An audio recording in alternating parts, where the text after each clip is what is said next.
There are any number of ways to measure a coach's success. Championship seasons,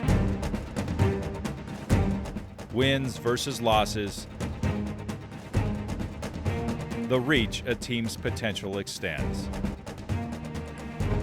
But sometimes it can be summed up by a simple snapshot from the finish line. He helps us build faith in ourselves. And he gives us the training, but helps us to have confidence. Try to sight and then breathe. You are definitely not alone. He's a friend as well as a coach, mentor. It's more than triathlon. It's about supporting and friendships that develop, and that's something that you really can't put a price on. As co-founder of Team Blaze, Scott Roy has helped countless athletes conquer the course reserved for those called Ironman. I did it for the first time and it was a miserable experience, I'll be honest. But you know what, I was kind of hooked after that and I really wanted to get better at it, so I kind of stayed in it. It's been 5 years since Phil Sandifer first finished. He's forever indebted for the help from Scott and the team that fateful 2006 season. Right, a mix of carrot and stick, so to speak. You know, motivates you, gets you up and going, but also pushes you hard to say, hey, you gotta do the work. It was December 2005 when Phil found Scott. His life turned upside down by the previous 6 months. A training day in June of that year ended with Phil rescued from Medical Lake, half drowned.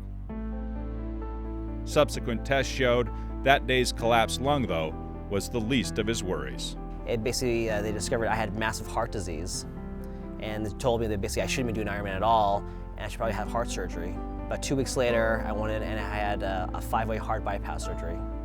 So that's when at the age of 35. Huge shock. I went from being super fit for Ironman for 1 week till like literally the next week I was totally couldn't do anything. I could barely walk. You know, so basically my rehab was learning how to walk and move my arms and just, you know, get around. And basically I remember my longest walk during the first month was probably using a little, what do they call those little walkers, just down to the block and back. And that was basically my whole day's activity was just to do that. Rather than retire from the sport, Phil fought back. And less than a year after surgery, his grueling rehab culminated with celebrating success. It's an amazing feeling. You know, all that pain kind of goes away for a period of time, you know, and you just feel like you're at the top of the world. I was very nervous coaching someone that had just had heart surgery a year before. However, one thing that Phil has helped me with is to realize that you can get back on your feet and you can do the things you want to do and live your life, and you don't have to sit on the sidelines. The lessons Scott learned that summer stuck with him, but never did they hit home like they do now. There's some dark times when you go through heart surgery and you don't know what to expect. You don't know what's going to happen on the other side of that. Are you going to come through the heart surgery? And then beyond that, what's your life going to be like? Is it going to be the same? Is it going to be different? Circumstances Scott now knows firsthand. Less than a year ago, it was him struggling through a training session at, of all places, Medical Lake. Heavy arms, shortness of breath, blood with his cough.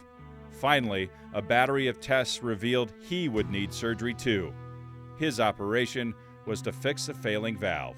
Each day I feel fortunate because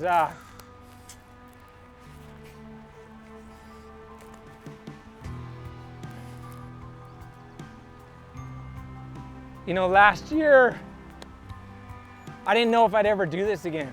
They said, you know, you should never do triathlon again. It has been just 6 months since his surgery. Still, he'll be there Sunday alongside Phil.